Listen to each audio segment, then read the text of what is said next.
Hare Krishna. Thank you for giving me this opportunity to serve you. I feel highly unqualified to speak about sadhana for leaders to so many of Srila Prabhupada's leaders within our society. So I haven't come as your teacher. I've just come as a little servant to share some of the things that we all have received from Srila Prabhupada's teachings over the years. This little collection of quotes from Srila Prabhupada has been distributed to all of you.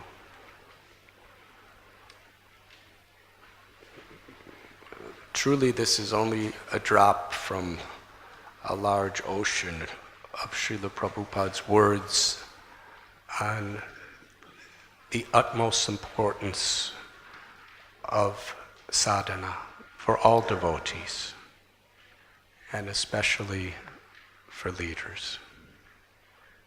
Srila Prabhupada writes here on May 2nd, 1972, simply become more concerned with increasing the spiritual content of our lives, and in this way all other problems like management will be easily solved.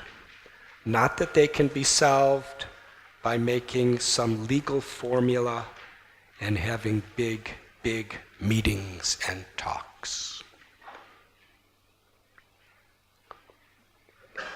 April 14th, 1973, Srila Prabhupada he spoke this in a Srimad Bhagavatam lecture. Without hearing and chanting, to become a leader, it is impossible. You can become leader in the material world, but not in the spiritual world.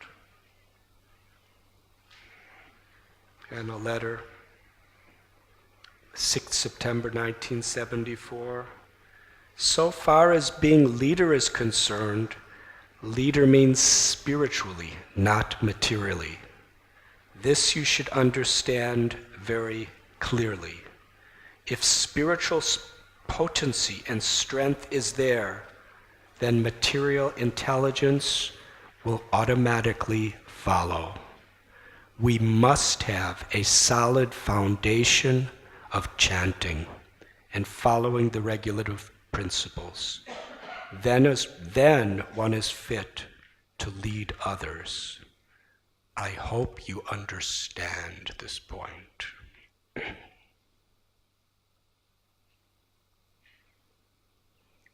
We quoted this morning to Hridayananda Goswami, 1972.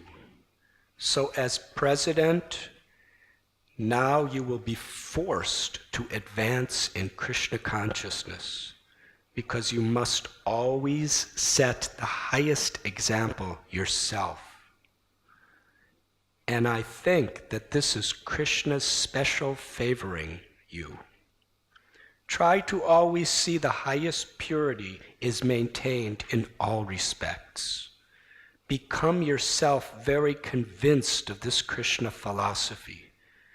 Be always preaching and trying to understand some basic points from different angles of vision. Keep the devotees in your temple always satisfied and jolly, and that will be your success. Srila Prabhupada is putting such emphasis on this foundational principle. There's a very famous interaction between Srila Prabhupada and His Holiness Giriraj Maharaj, who's coming today. During Prabhupada's last days, he asked Giriraj Maharaj, how will this movement go on?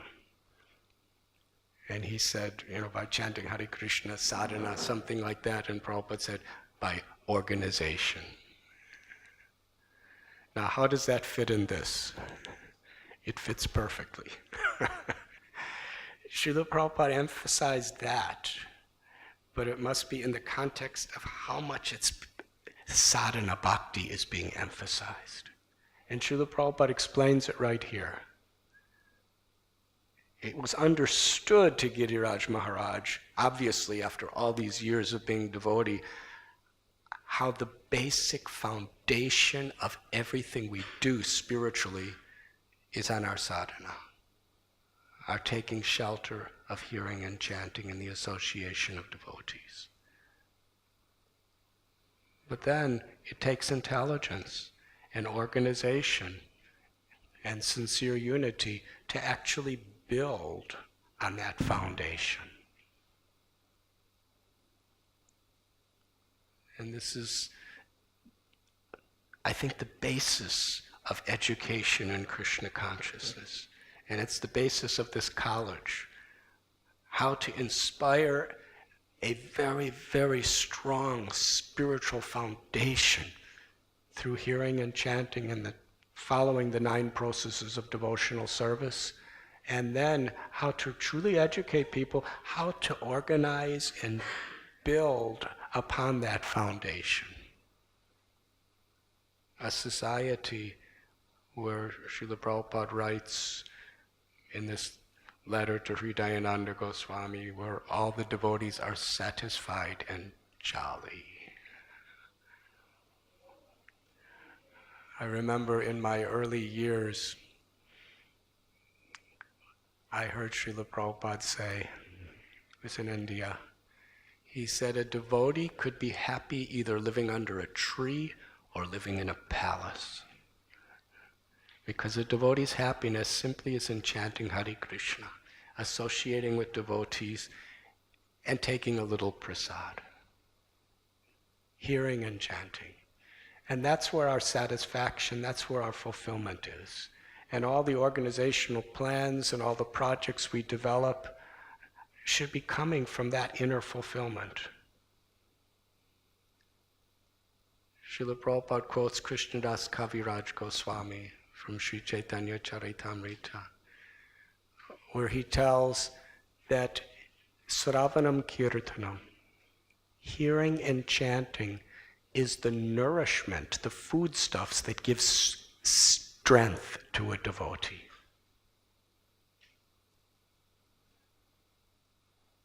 Just like we have our Srinathji Prabhu and Keshav Prabhu, they run huge international corporations.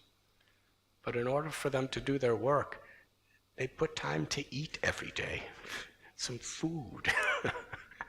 So in whatever services we perform, our spiritual strength is going to come by our sadhana, by regularly hearing and chanting. And in some of these letters that are here in this collection that was passed out, we'll find Srila Prabhupada especially talking to leaders and expressing his great concern that we have GBCs and presidents who are falling down because they're not sincerely following the regulative principles of hearing and chanting. So the trap of Maya is sometimes as we make progress in our ability to speak, our ability to influence others, ability to accomplish projects, as we expand our influence of people looking up to us, we think that we don't have as much necessity to really perform our sadhana, our hearing and chanting, as we did when we were new devotees. But what Srila Prabhupada's warning us again and again is the more we become leaders, the more we have responsibility, the more the necessity there is to perform our sadhana well. We never outgrow grow it. That famous exchange where someone asked Srila Prabhupada, what do you hope to get by chanting Hare Krishna?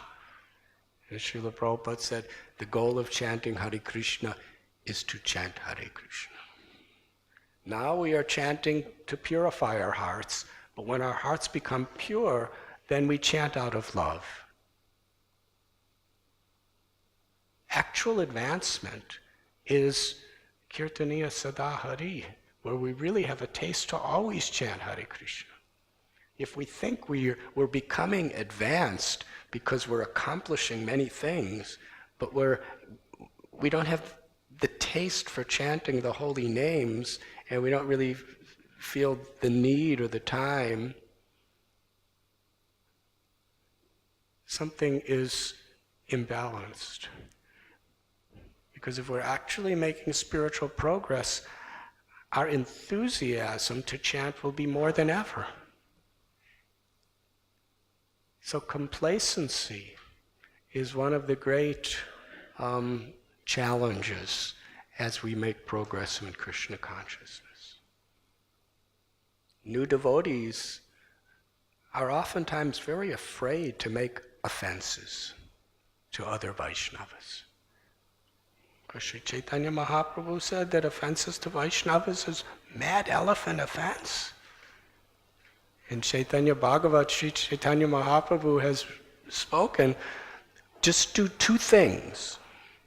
Chant Hare Krishna always and don't criticize others.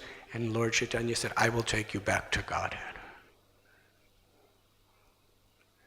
So he's really emphasizing the importance of the offenses to the holy name, to avoid them.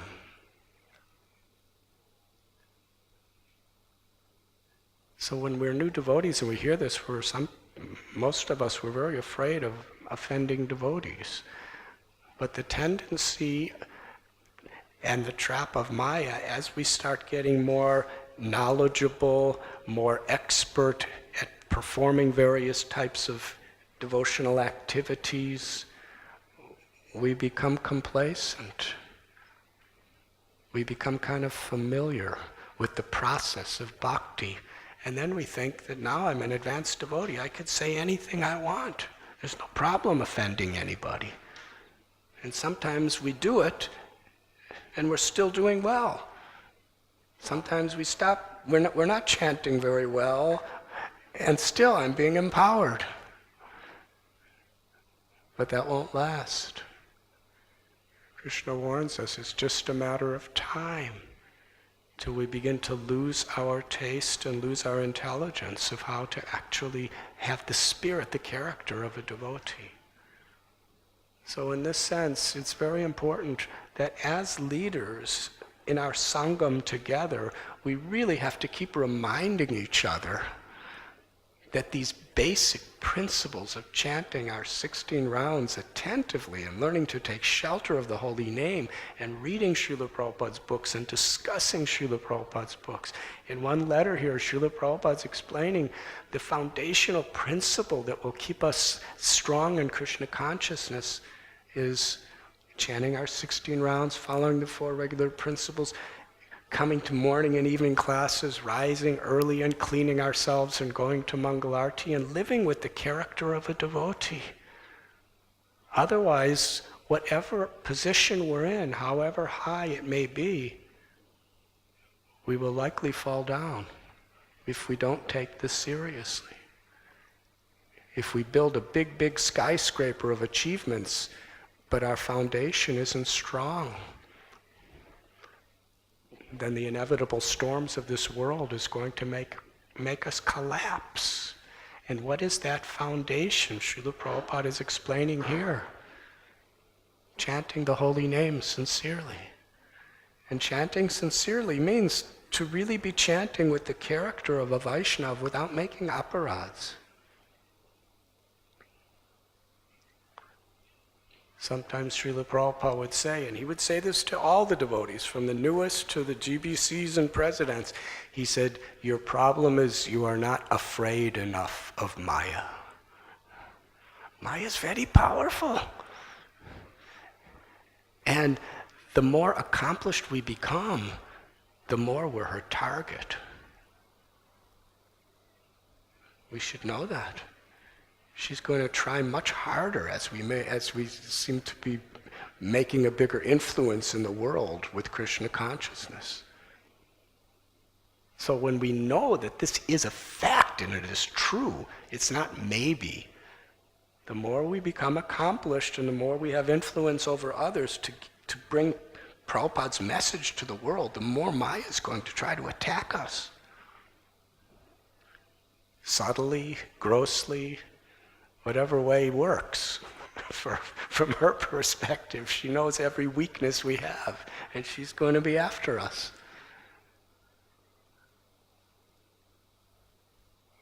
But Krishna tells Kaunteya Pratijani that his devotee will never perish. He will protect his devotee. But that means as we're actually taking more responsibility and as we are developing in our Krishna consciousness, in our service, there is a greater and greater need to take shelter of the simple, basic, foundational principles, which are so important. I was recently reading from Sri Chaitanya Charitamrita and Sri Chaitanya Bhagavat about Lord Chaitanya Mahaprabhu's visit to Bangladesh. In those days it was East Bengal. And at that time he hadn't begun the Sankirtan movement yet. He was Nimai Pandit. He was the teacher. And what 12 years of the topmost teachers, what you would have to learn from them, you could learn from Nimai Pandit in 2 months. So who wouldn't want to be his student? He went to East Bengal, and thousands of people, they were so grateful. Their hearts were so open because of their gratitude to receive his lessons. And he was there for some months. And then when he was about to leave, all these people were offering gifts. Many were saying, we'll go back to Navadvip with you. We'd never want to leave you.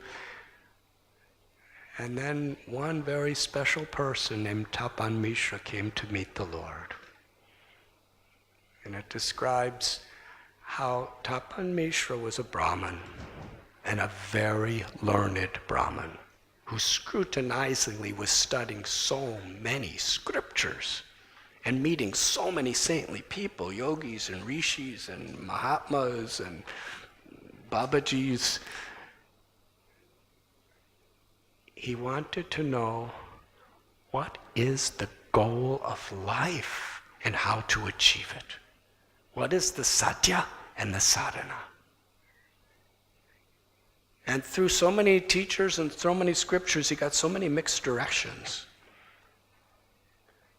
And he was chanting a mantra to Krishna. He was praying to Krishna from the core of his heart, give me directions. What is the goal of life and how to achieve it? And one night a divine person appeared to him in a dream and said, you are very fortunate because now your questions will be answered. Go to Nimai Pandit. He's here in East Bengal. He is Narayan, the Supreme Personality of Godhead, acting as a human being. But do not tell anyone the secret. So Nimai was sitting on the bank of the Padmavati River, and many, many people were there. And at that time, Tapan Mishra, this very exalted Brahmin, came and did his Dandavat pranams and touched the Lord's feet. And then he stood up and he said, I am most fallen. I'm a lost soul. I'm unqualified, but please tell me, what is the satya and sadhana? What is the highest goal of life and how to achieve it? Nimai said, you are very fortunate because you are seeking the answers to this question. And now I will tell you. The highest goal of life is to love Krishna. And the sadhana, the way to achieve it, is to worship him by chanting his holy names. Sri Chaitanya Mahaprabhu then spoke this famous verse, Harinama, Harinama, Harinameva Kevalam, Kalo Nasteva, Nasteva, Nasteva, Gatiranyata. In this age of Kali Yuga, there is no other alternative than the chanting of the names of Hari. And after reciting this verse, Lord Chaitanya said, chant this Mahamantra of 32 syllables and 16 names. Hare Krishna, Krishna Krishna, Hare Hare, Hare Rama, Rama Rama. And by chanting these holy names of Krishna, the seed of love of God that is within your heart will sprout.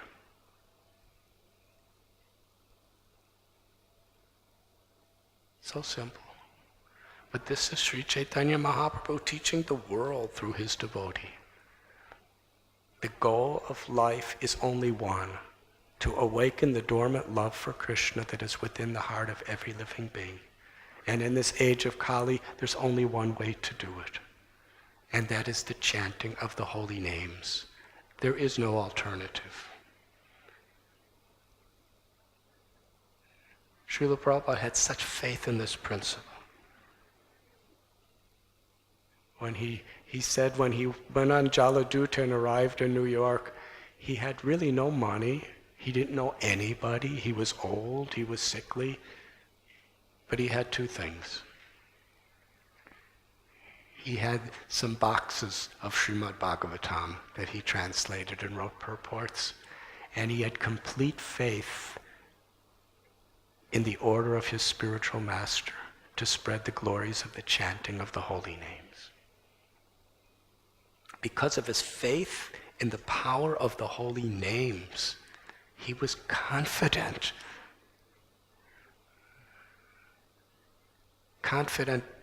beyond any material logic. What was impossible was natural for him. And this was what he tried to impress us. And we never outgrow this. This is the foundational basis of our whole society. Our attachment to congregationally come together and chant the holy names. In a purport to Sri Chaitanya Bhagavat, Bhaktisiddhanta Saraswati Thakur, Prabhupada, he writes that there's two types of chanting. There's japa and there's kirtan, congregational. And he says anyone who thinks that only japa without congregational chanting is enough and doesn't understand and respect the need of the congregational chanting will be misled. So Srila Prabhupada emphasized these two things. Chant at least 16 rounds every day. In one purport he said, whoever we are, if we are not very careful to attentively and sincerely chant at least 16 rounds every day, then at any moment we will fall victim to Maya. That's a warning to all of us, for the brand new devotees, and it's especially as we progress in the years of Krishna consciousness, it becomes even more magnified, the importance of that instruction.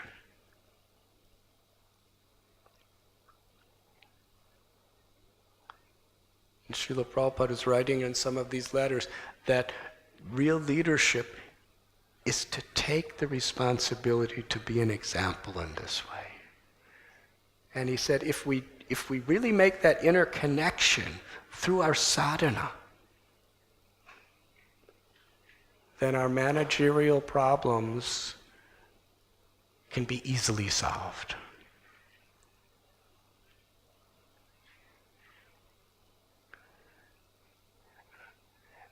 Srila Prabhupada, he taught us through his example how to see that spiritual potential in other people. This is really the essence of preaching.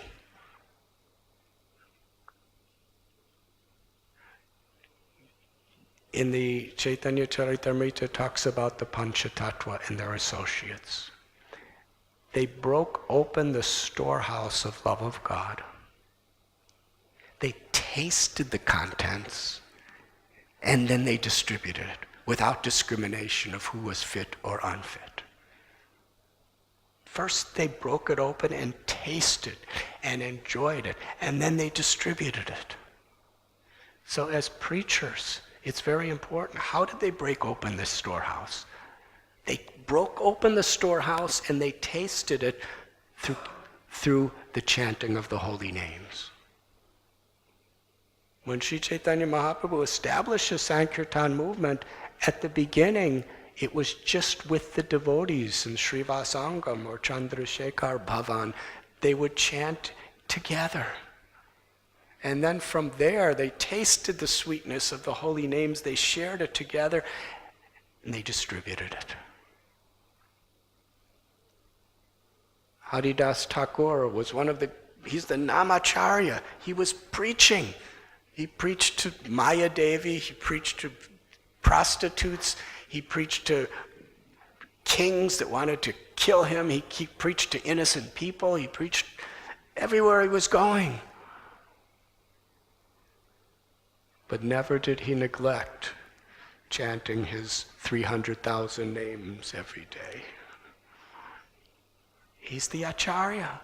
That means he's teaching by his example. And we have to take that example very, very carefully. By Srila Prabhupada's mercy, we're not expected to chant 192 rounds, 300,000 names. But Prabhupada said, if you chant your 16 rounds sincerely and attentively, and you regularly, Nastaprayeshu Bhadreshu, read from my books and discuss among each other the teachings of Bhagavad Gita and Srimad Bhagavatam, then you will be empowered by Krishna. When Krishna reveals that bhakti within ourselves, then we actually can perceive the potential in others. In so many ways. Through our sadhana, through our devotion, and you cannot separate character from our sadhana.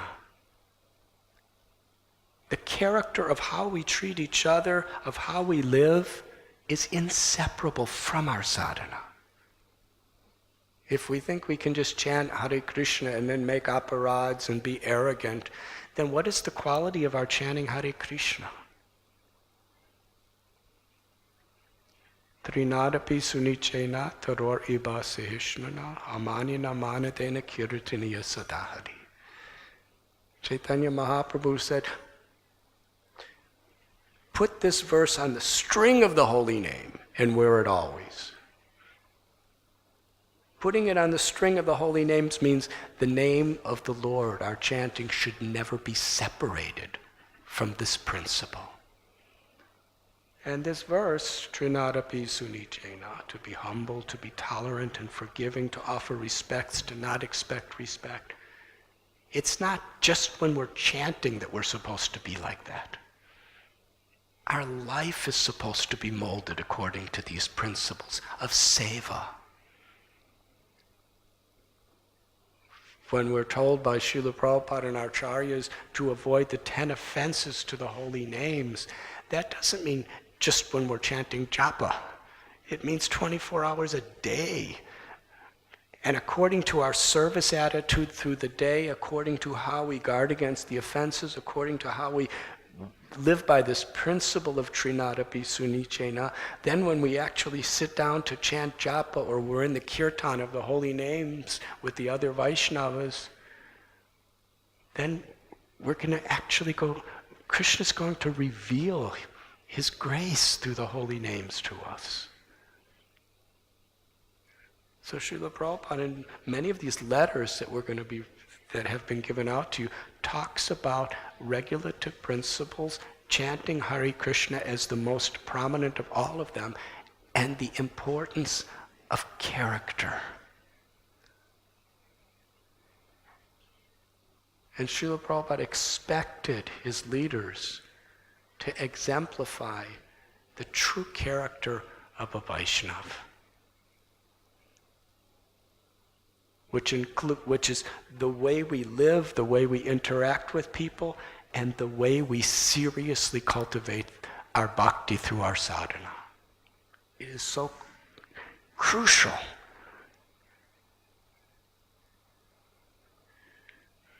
This building we're in is made out of mud blocks. You see, every one of these bricks is made of the dirt from the land that you're walking on when you walk outside. It's just the land. Actually, Srila Prabhupada, if we really look into what he gave us, it's incredible. Because in the early 1970s, I was living in New Vrindavan at the time, Srila Prabhupada gave us an order. You should build all of your buildings out of the mud of your ground. And he gave us certain ways in which it could be done. And they were called Prabhupada houses, because Prabhupada taught us how to do it. He said, this is how we should be living. Not baking bricks in fire, but just with your own land. Learn to make a house out of it. And actually, in those days, some people were living in Prabhupada houses. They were pretty happy. But then somehow or other, everyone went out in vans and started collecting things from all over the place. So there was a distraction. But it's interesting, because Prabhupada gave us that directive over 40 years ago.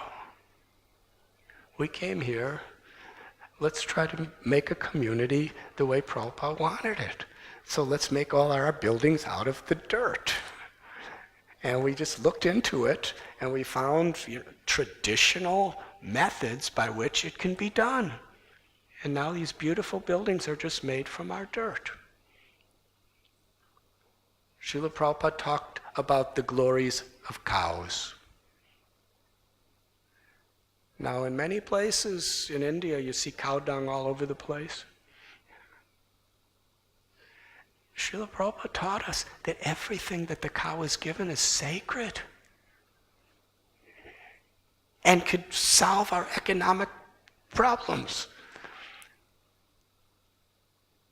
So we wanted to go a little deep into what Prabhupada was giving us, and we found these wonderful methods, traditional methods, can be combined with some modern things, where cow dung, you could cook your food with the cow dung patties, but on a larger scale, we have these tanks, just simple.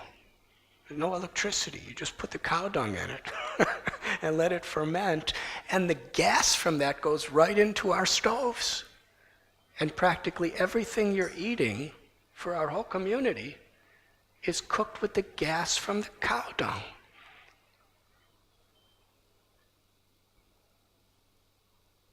And sewage. Most people aren't very inclined towards sewage. But Srila Prabhupada, he taught us this principle that try to see how you could serve Krishna everywhere. This verse in Bhagavad Gita, one who sees me everywhere and everything in me, for that person I'm never lost, nor is he ever lost to me. Yes? What does that mean? To see Krishna everywhere. Srila Prabhupada explains, it means in everything we see Krishna by how we can serve Krishna. We remember Krishna in a spirit of seva. So how to see Krishna in sewage? Doesn't mean we think the sewage is Krishna. That type of Advaitavad is unacceptable. But it's Krishna's energy, and it has a great potential by which we could serve Krishna. So through this, many of you will see this system. It takes, every time you flush your toilet, the sewage comes through natural process of just going through solar power, through gas, through flowing through stones and special roots and herbs. The sewage becomes pure water. And in the process, the papayas growing in most of our land are about this big. But at some times of the year where the sewage is being treated, they're this big. Some yogis came, they couldn't believe it. The devotee who was giving them the tour said, every time you flush your toilet, the papayas get bigger. One of the yoga teachers said, this is not a papaya, this is a poopaya.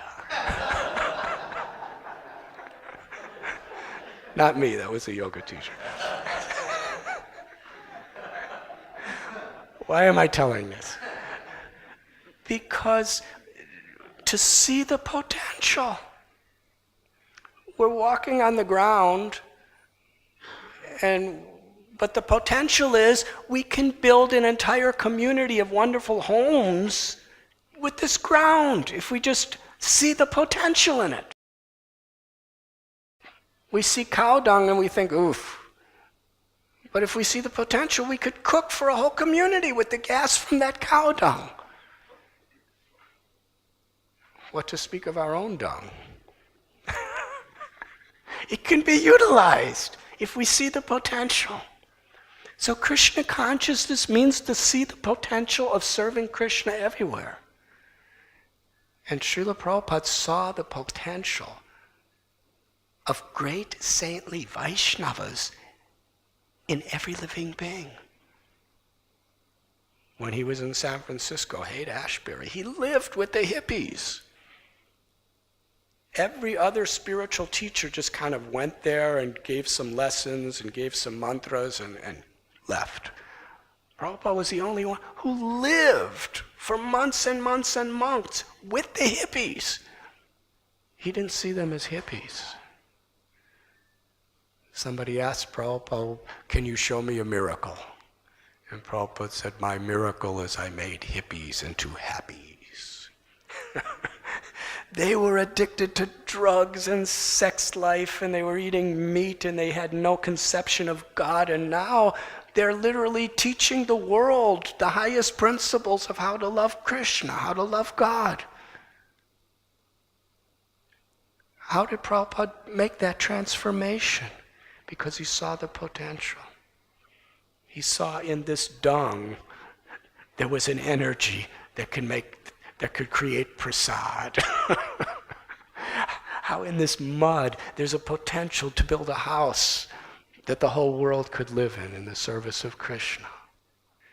But in order to have that vision of seeing that potential of devotional service and actually having that compassion to preach to others, it's necessary that we have to find that potential within ourselves. To taste that love of God within the storehouse of our own hearts, and then to distribute it without discrimination to others because we see that potential.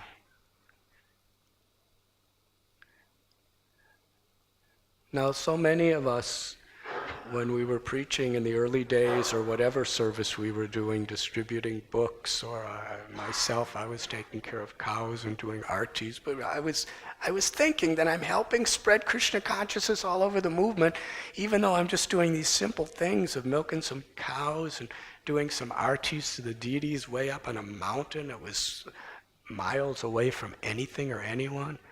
But I understood anything we're doing to help Srila Prabhupada in his mission, whatever service it is going to spread Krishna consciousness all over the world, if we're just sincere. So the devotees didn't feel qualified. Who am I to preach? But on Prabhupada's order, we were just instruments of Prabhupada's grace, however unqualified we were. And it worked. But in order to really be an instrument of Srila Prabhupada, we actually have to really be connected to his instructions. And his foremost instruction was Sri Chaitanya Mahaprabhu's foremost instruction. Harinama, Harinama, Harinameva Kevalam Kalo Nasteva, Nasteva, Nasteva Gatiranyata. To chant the holy names of Krishna. That whatever service we do, whatever puja we do, its potency comes when it is connected to the sincere chanting of the holy names. So in our little seminar today of sadhana for leaders, I'd just like to share some of these thoughts that from Prabhupada and our previous acharyas' definition, without really strong sadhana and sincere sadhana, hearing and chanting in the association of devotees, then we're not leaders at all. Srila Prabhupada explains we could be material leaders, but without following these principles very carefully, we cannot be spiritual leaders. And the trick of Maya, what is religion is taken to be irreligion, what is irreligion is taken to be religion, what is day looks like night, and what is night seems like day. So Maya will always be there to try to mix it up. That if we're doing something in a very material consciousness, she'll try to convince us that you are very spiritual. So Srila Prabhupada is giving us this very, very strong blessing in the form of an instruction and a warning. That without very sincere sadhana, we can be material leaders.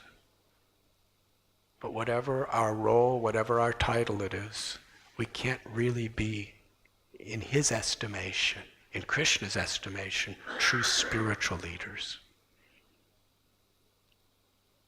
Because the foundation is hearing the glories of Krishna and chanting his holy names and living with the character by which Krishna is pleased. Servant of the servant of the servant, to reveal himself through his holy names. In one place, Srila Prabhupada, many places, he writes, the purpose of the Krishna consciousness movement is not simply to defeat people philosophically. The purpose is to inspire people to chant the holy names.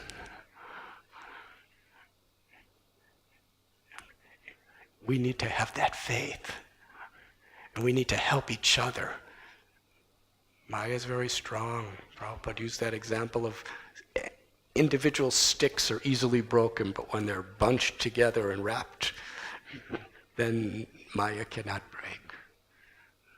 So our satsang, these beautiful types of opportunities where leaders come together